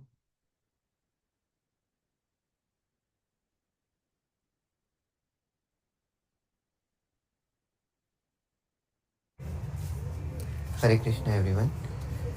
Requesting permission and blessings from all devotees, Srila Prabhupada and Shri Shri Radha Krishna to be able to present on Srimad Bhagavad Gita. In Bhagavad Gita, Arjuna has been confused regarding action and renunciation. In the first 6 chapters, Krishna explains the principles of renunciation in action, moving Arjuna's focus from the body to the soul to relieve his misery. From 6.47 onwards, the spotlight shifts to Lord Krishna, as he says that of all yogis, those who constantly remember of Lord Krishna are the best. From this point onwards, via chapters 7 to 12, the Bhakti section of Bhagavad Gita begins, where the emphasis is on devotion to Lord Krishna. In chapter 7, Lord Krishna explains the importance of hearing about him. By hearing about Krishna, we can remember him at all times. This hearing should come from Lord Krishna directly or authorities in Parampara, and this is the way to success. This knowledge about Krishna is complete and it is very rare, as hardly anyone can know about Lord Krishna. But when Lord is pleased, he reveals himself. Krishna explains that he is the source of everything material and spiritual. He also explains that how he pervades the whole existence, just like a thread binds a necklace of pearls. For example, he is the essential principle behind the taste of water and the smell in the earth. What to speak of other things outside? He is the very source of intelligence by which we understand anything. In this way, explaining about things we deal with daily, Krishna explains about himself and gives a way to remember him at all times. So the goal of this knowledge about Krishna is to come to the point of surrender, because without surrender, it is impossible to overcome material nature, which is actually one of his energy. 4 types of people do not surrender to Lord Krishna. They are Mudha, who have spiritual inclination but no time to practice. Then Naradhama, who has put spiritually so aside as if it is completely absent. Maya Apritha Jnana, who follow the Veda thinking that the goal of life is sense gratification. And Asuri, who have deep envy for God. 4 types of people also start rendering service to Lord Krishna. They have not come to the point of surrender yet, but by their service, they come to the point of surrender. They are the distressed, the inquisitive, the desirer of wealth, and those seeking knowledge of the Absolute. They may not have surrendered, but they start worshipping Krishna, and all these are very dear to Krishna as they have come to him instead of going somewhere else. Of these, especially the one who has come to know the absolute truth without any material desires is the most dear to the Lord. Some other people who with desires go to different demigods for shelter. Demigods and their benedictions are all temporary. Even the power to bestow benedictions comes from Lord Krishna. Such worshippers remain in the material world, receiving temporary benefits, sometimes reaching the various demigod planets. But worshippers of Lord Krishna reach him, leaving behind this material consciousness. Lord Krishna explains that how everyone is born is ignorance, and Lord is covered by his internal energy, making the less intelligent unable to see him. To come out of this ignorance, we must lead a life without sin. As coming to this platform of goodness makes sustaining our devotional life easier, even though bhakti can start from any platform.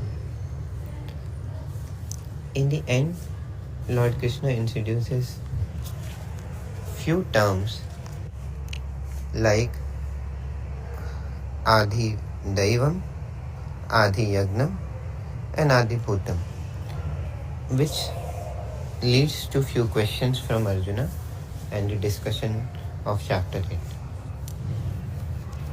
With this, I conclude my presentation. Please correct any mistakes. Thank you.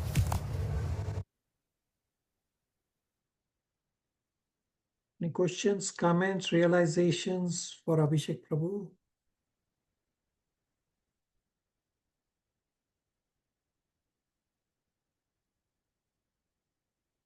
All right, I will also quickly summarize chapter 7. So I will also run through a slide.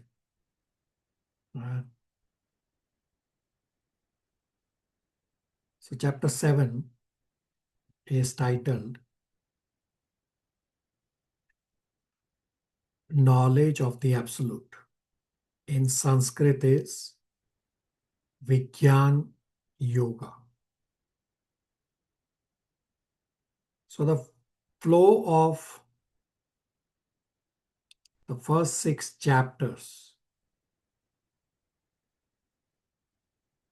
is what you have on the screen. That action, meaning karma yoga, or renunciation, meaning jnana yoga, were Arjuna's options. Krishna combined action and renunciation as the third choice. Not just renunciation in action, rather devotion in action, meaning akarma. Arjuna's spotlight was on the body, therefore Arjuna was bound and miserable. Krishna moved the spotlight to the soul to attain liberation. Soul can be liberated by doing Nishkam Karma Yoga. Krishna then moves the spotlight to Paramatma. And then Krishna goes on to say, by the way, I, Krishna, I am that Paramatma. From Bhagavad Gita 6.47 onwards, the spotlight shifts on to Krishna. Therefore, from chapter 7 onwards, the word Mam, meaning Krishna, comes very, very frequently. Chapters 7 to 12 focuses entirely on bhakti. The spotlight shifts on to Krishna. The first 6 chapters are setting the scene for bhakti. In the first 6 chapters, the focus was on renunciation in action. From chapter 7 onwards, focus is devotion in action. The first 6 chapters, the mood was of disconnection and detachment from the material world. From chapter 7 onwards, now the mood is connection. The mood is attachment to Krishna. So chapter 6, verse number 47, key memorization verse, Yoginam api sarvesham mat katen antaratmana shraddhavan bhajate yo mam same yukta tamamata. The second line, mat katen antaratmana, that by karma yoga, ashtang yoga, gyan yoga, or karma kanda, you try to gain the result of fixing mind on Krishna. And from chapter 7 onwards, in 7.1 onwards, Krishna gives an alternative path to attain the same result of fixing mind on Krishna. So you can follow the first 6 chapters and follow Karma Kanda, Karma Yoga, Gyan Yoga, Ashtang Yoga, or mix of any of these to fix mind on Krishna, and we know it's very difficult. Therefore, Krishna gives an alternative option from chapter 7 onwards, from 7.1 onwards, which is the path of Bhakti Yoga to attain the same result of fixing mind on Krishna. So 6.47, the second line says, Mat Katen Antaratmana, which means fixing mind on Krishna. And 7.1, the very first line, says, Maya Sakta Manapartha is identical meaning to fix mind on Krishna. From 7.1 onwards is the Bhakti Yoga process, which is the easier process. So 7.1 is obviously a very, very important verse, the basis of entire Krishna consciousness, although not a key memorization verse, but everybody should try to memorize this. Shri Bhagavan Uvacha Maya Sakta Mana Partha Yogam Yunjan Madashraya Asamsayam Samagrammam Yata Jnanasi Tat Shrunu. So you analyze 7.1 from bottom up. The 7.1 is a direct call for hearing. One attains perfection by hearing. So first step is by hearing. Will happen. Second step, that you will come to know Krishna properly and completely. Then you keep moving upwards, and third step will happen, that you will become free from doubt. Then step number 4 will happen that you will take shelter of Krishna. Then step number 5 will happen is that you will practice devotional service. And then step number 6 will happen is Maya Asakta Manapartha, that your mind will become attached to Krishna. Getting mind attached to Krishna is perfection of spiritual life. Krishna is the source of everything, material and spiritual. Krishna pervades everything. Examples of how to see Krishna in this material world are taste of water. We drink water so frequently. You can remember Krishna. Light of the sun or moon. You either see the sun or you see the moon. Remember Krishna. The word Om, the ability in men. You see special sports star, like how Cricket World Cup is going on. Sports stars performing very uniquely. Remember Krishna, that ability is coming from Krishna. The fragrance of earth, the first rain that you get, the fragrance, oh, remember Krishna, that comes from Krishna. The heat in the fire, the life of all, the penance of austere, the original seed of everything, the intelligence of the intelligent, the power of the powerful, the strength of the strong. All these are ways to remember Krishna 24 hours around us. Prakriti or nature and the modes of material nature are under Krishna. The 3 modes come from Krishna. Krishna is not under the modes. It is very difficult to overcome Prakriti, Maya. Therefore, in 7.14, Krishna described that it is very difficult, and Krishna also gives the solution. So 7.14 is Daivi hai aisa gunamai mama maya durate mam eva ye prapadyante mayam etam tarantite. So mam eva ye prapadyante mayam etam tarantite is the solution, that when you surrender to Krishna, when you do devotional service, then you can cross the material ocean. Knowledge about Krishna, that everything comes from Krishna, should lead to surrender to Krishna. 4 kinds of people do not surrender to Krishna. First is Muda, foolish like a donkey, working 24 hours. Muda is caught up working so hard for sense gratification, which is even available to animals. Second is Naradama. Adam means lowest and Nara means human beings. That person who is lowest among human beings.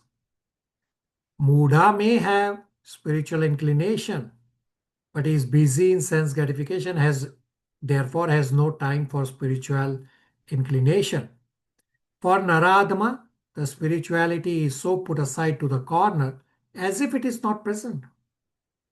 Third category is Maya Aprahita Jnana, that those who follow the Vedas thinking that the goal of Vedas is simply sense gratification. And fourth category is Asuram Bhava Ashrita. They have deep envy towards God. These 4 kinds of people do not surrender to Krishna. Then there are 4 kinds of people who start rendering devotional service to Krishna.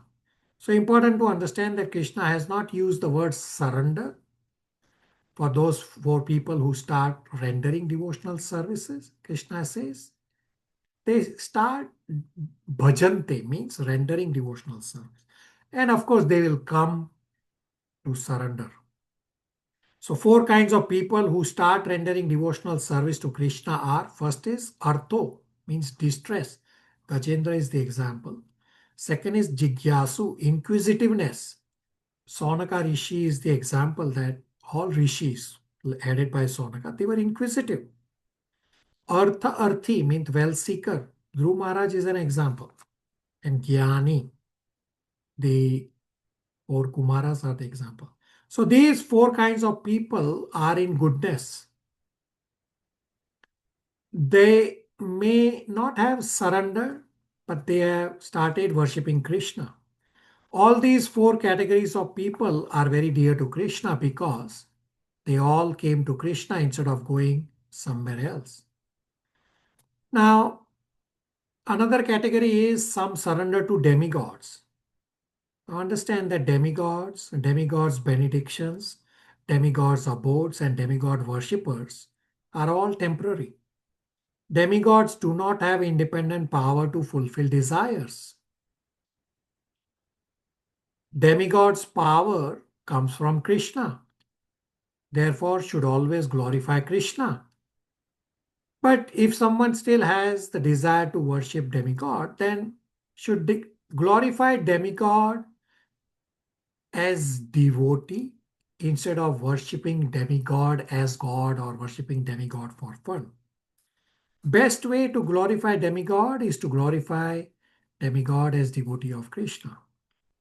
For steady devotional service, one should be free from sin and do pious activity and be in goodness, at least at the start. Yes, we have to cross goodness, but to become steady, come to the mode of goodness activities. There are few terms described here, such as Brahmavadi, Shunyavadi, Advaitavad, Nirvisheshavad, and Mayavad. I will briefly describe. Brahmavadi are not fortunate enough to associate with devotees, hence are attracted to impersonal Brahman. Shunyavad is end of all existence, is simplified sense, and Shunyavad is not Vedic. So Shunyavad is end of all existence in a simplified sense, but this is not Vedic. Advaitavad means non-dualism, is a misunderstanding of the teachings of spiritual path. Advaitavad think that absolute truth does not have any quality. And Advaitavad is also known as Nirvisheshavad. Vishesha means quality and Nirvishesha means without quality. So Advaitavad and Nirvisheshavad are one and same. Mayavadis are offensive to God because they consider God's form is illusion and hence one has to transcend. Plus, they claim that Brahman effulgence is the highest. Therefore, we have to merge with effulgence.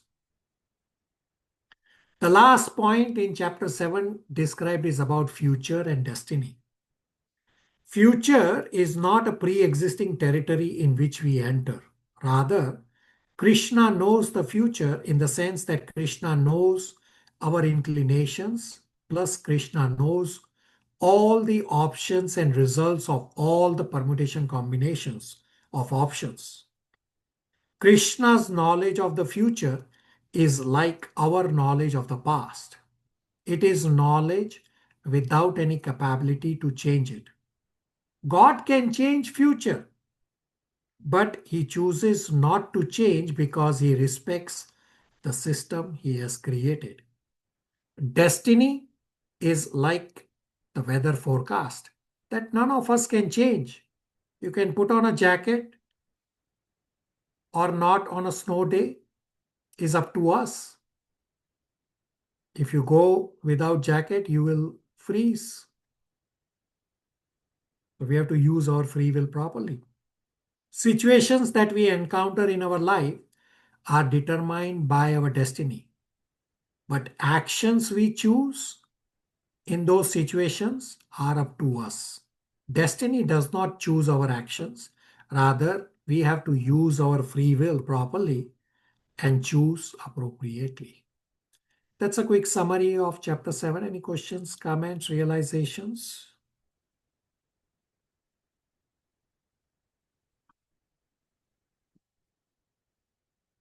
Okay, so chapter 8, Ritu and Sumnima Prabhus are going to present. I'm going to play their recording.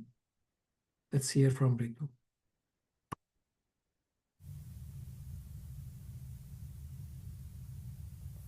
Hare Krishna Prabhuji, Hare Krishna everyone. I request permission and blessings from all the devotees, Srila Prabhupada, Shri Guru Parampara, Shri Shri Radha Krishna. Please forgive me for my shortcomings and mistakes.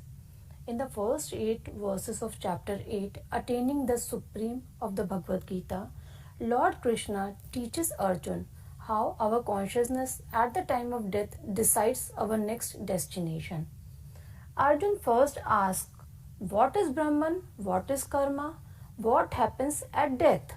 And Krishna explains that Brahman is the ultimate spiritual reality, the source of everything, and karma means actions and their reactions.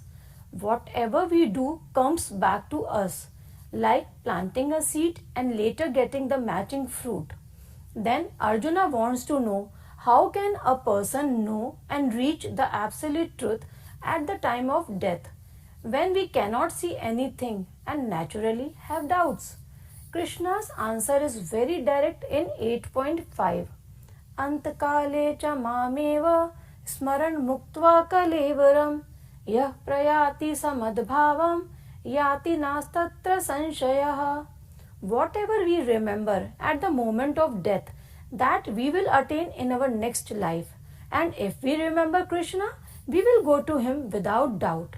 This is called the law of the last thought. The mind is like a magnet. Throughout life, it becomes attached to what we love and think about the most. And at the difficult moment of death, when it feels like thousands of scorpions biting, we can only take shelter of what we have truly loved and practiced remembering. That is why Krishna stresses smaran, real remembrance, not just saying Krishna once as a shortcut. We cannot cheat by thinking at the end, I will just say Krishna's name and shoot myself or live however I like. It won't work, because the heart will naturally run to its real attachment.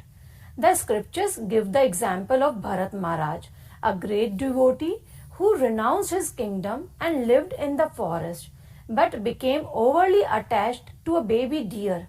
At death, he worried, who will take care of the deer? And in his next life, he became a deer. Later, as Jada Bharat, he remembered his previous lives and became very careful to keep his mind fixed on Krishna. From this, we learn that even a great soul can be diverted if he allows his mind to cling to something other than Krishna at the end. Therefore, Krishna tells Arjuna that the real solution is to practice remembering him throughout our life by chanting the Hare Krishna Maha Mantra, hearing and studying Bhagavad Gita and Srimad Bhagavatam, doing devotional service and keeping the association of devotees so that love and remembrance of Krishna become natural. Then, when death comes, we won't have to try artificially. Krishna will also help us remember him, because he never forgets one who has served and remembered him during life. If someone is about to leave their body, we can help by creating a spiritual atmosphere, chanting, reading Gita, speaking about Krishna, but finally the person's own remembrance will decide their destination. The core message of chapter 8 is this: death is guaranteed, but how we meet is our choice. Whatever we think of at the last moment, we will attain.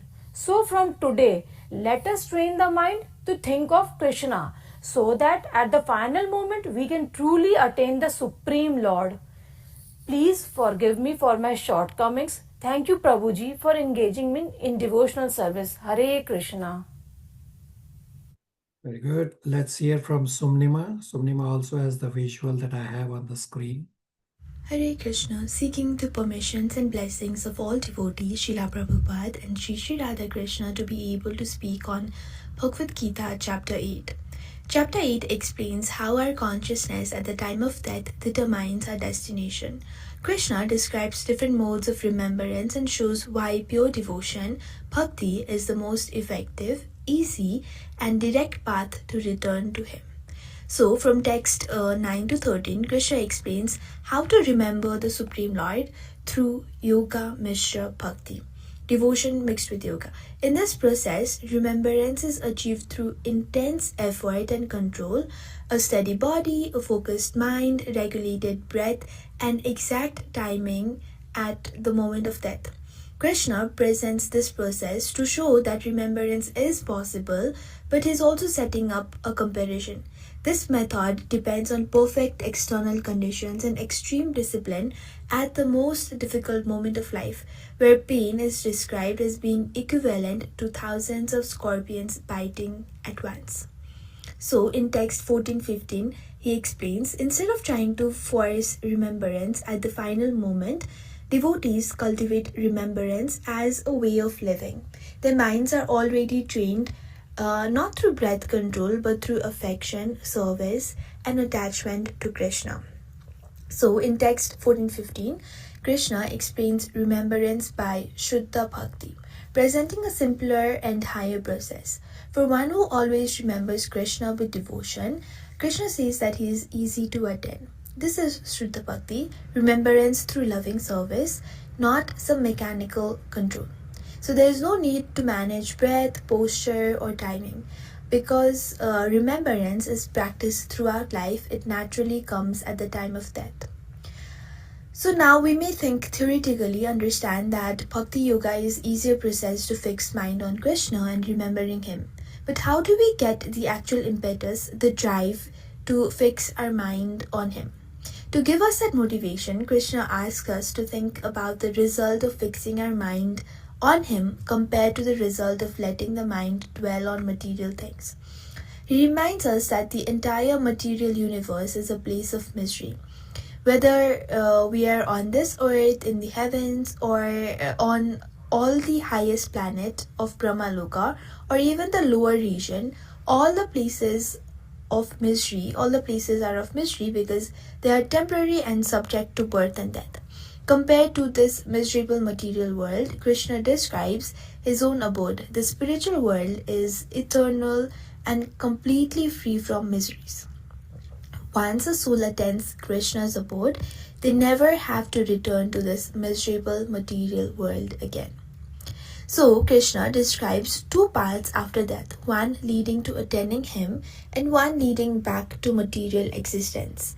He concludes by saying that a devotee who understands this knowledge surpasses all the result of Vedic study or austerity and directly attains the Supreme.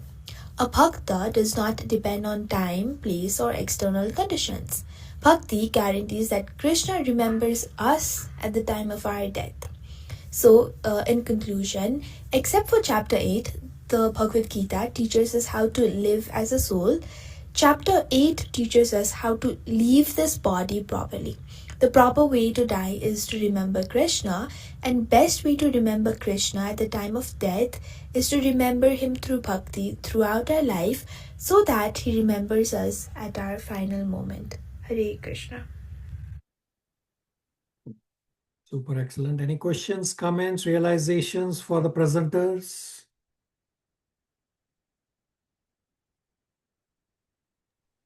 I really like the pictures. Is it from Veda base? I don't know. You'll have to ask Sumnima where she got all these. But you can take a Okay. snapshot. Yeah.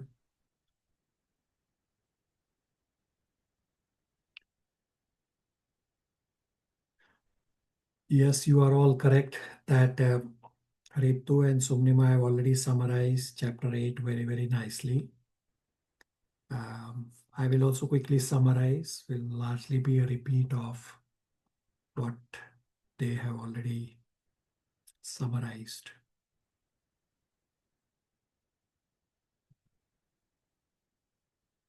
So chapter 8 is titled Attaining the Supreme. In Sanskrit is Akshara Brahman Yoga. Chapter 6, Ashtanga Yoga is described. Arjuna said Ashtanga Yoga seems impractical. In chapter 7, Krishna briefly introduces Bhakti Yoga.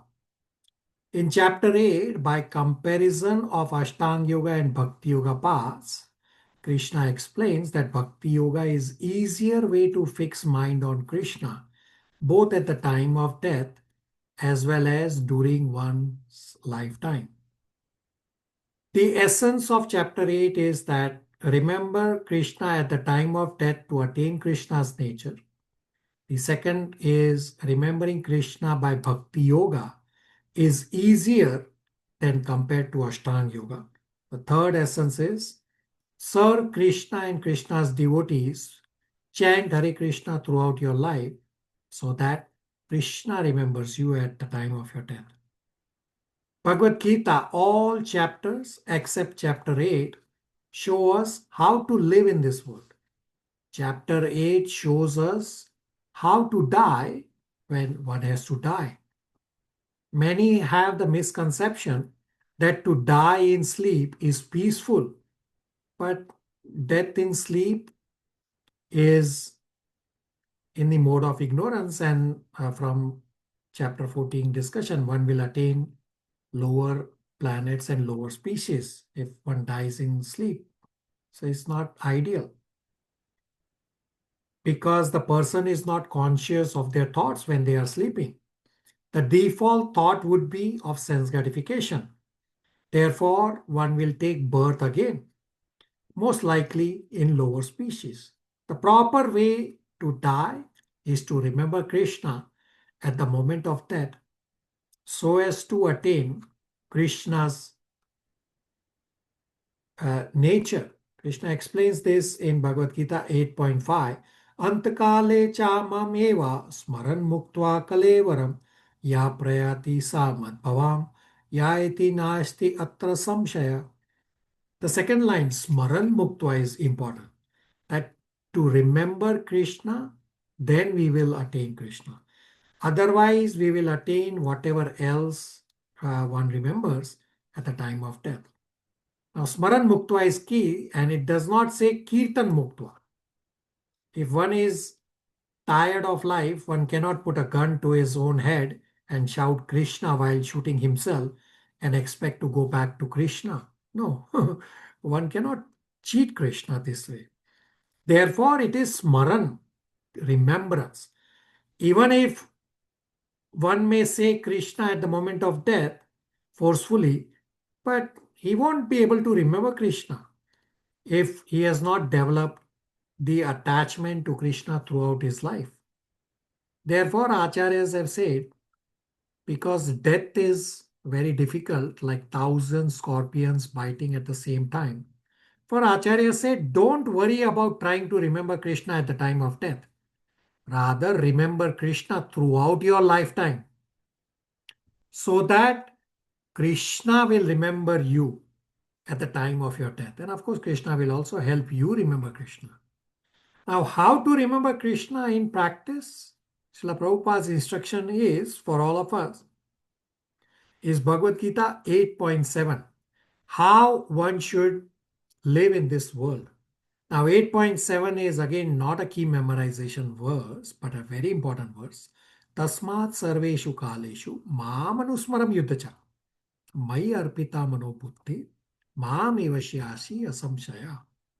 That remember Krishna before doing any activity plus while doing any activity. This way result is mind and intelligence, and the fruits all get offered to Krishna.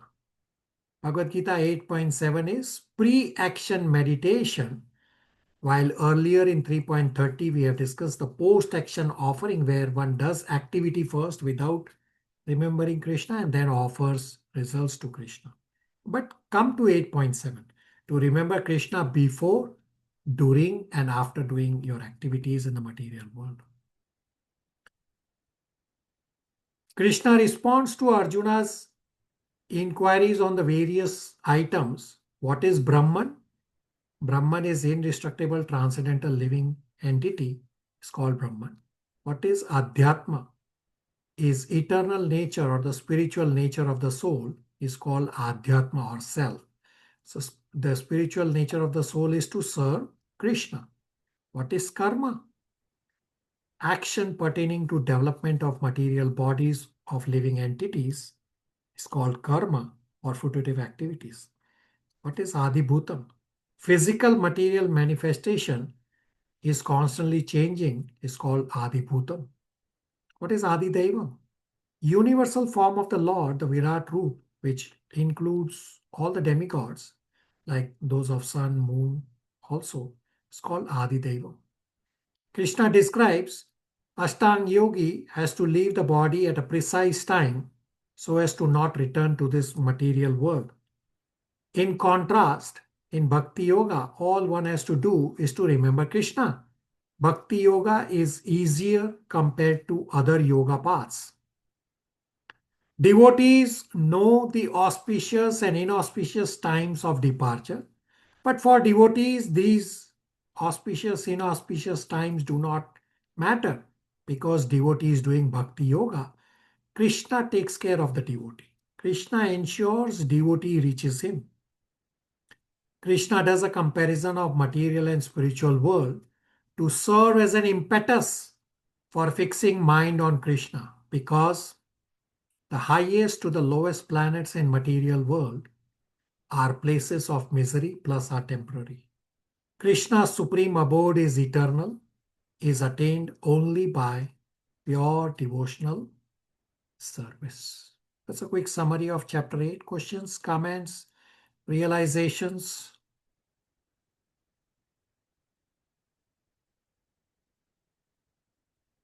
Shruti?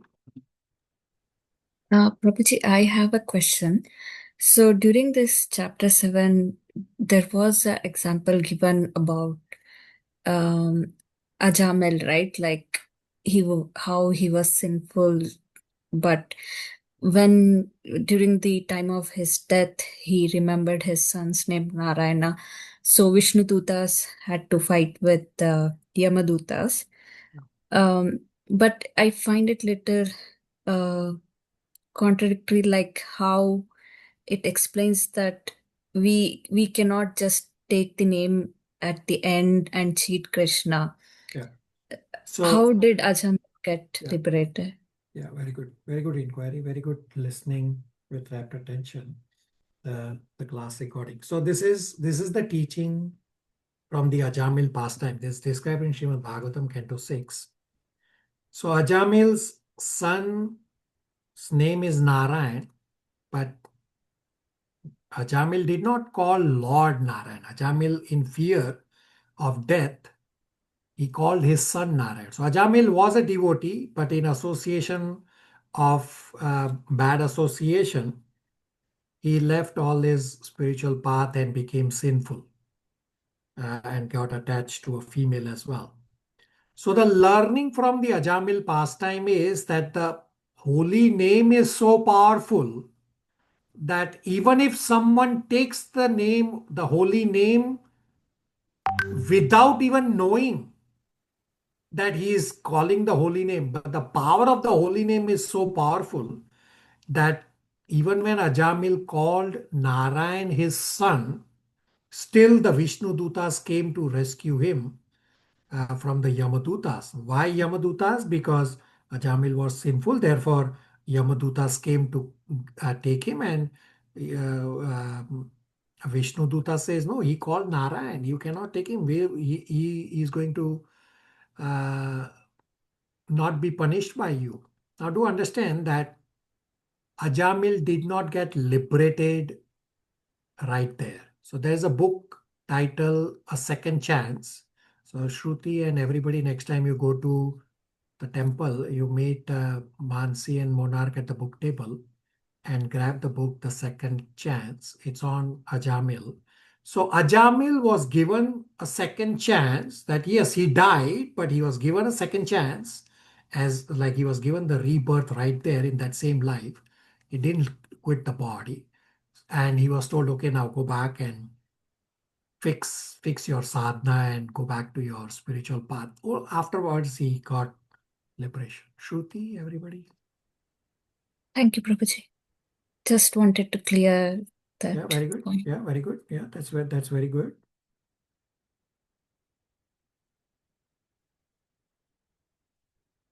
All right. So next week I will bring up on screen.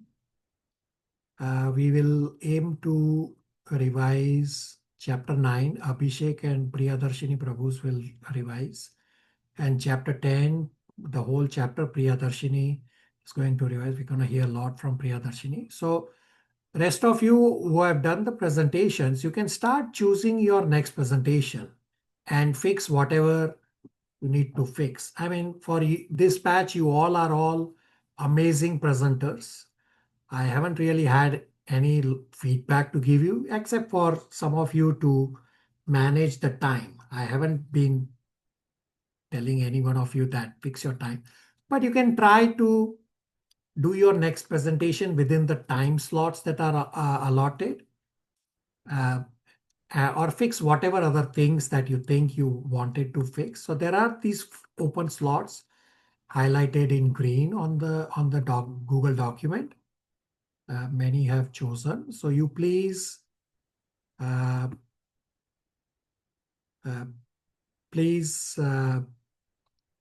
choose your second presentation. And like Priyadarshini took the whole chapter, you all can also choose the whole chapter. You will realize that presenting a whole chapter is actually much easier compared to the small section. But otherwise, I'm not forcing you, but you can consider. All right, we are just past 10:30 p.m. Toronto time. We will stop here. Thank you, everybody. Hare Krishna. Thank you, Thank you. Thank you, Prabhu. Hare Thank Krishna. you, Prabhuji. Thank you, Hare Prabhuji. Krishna. Hare Krishna.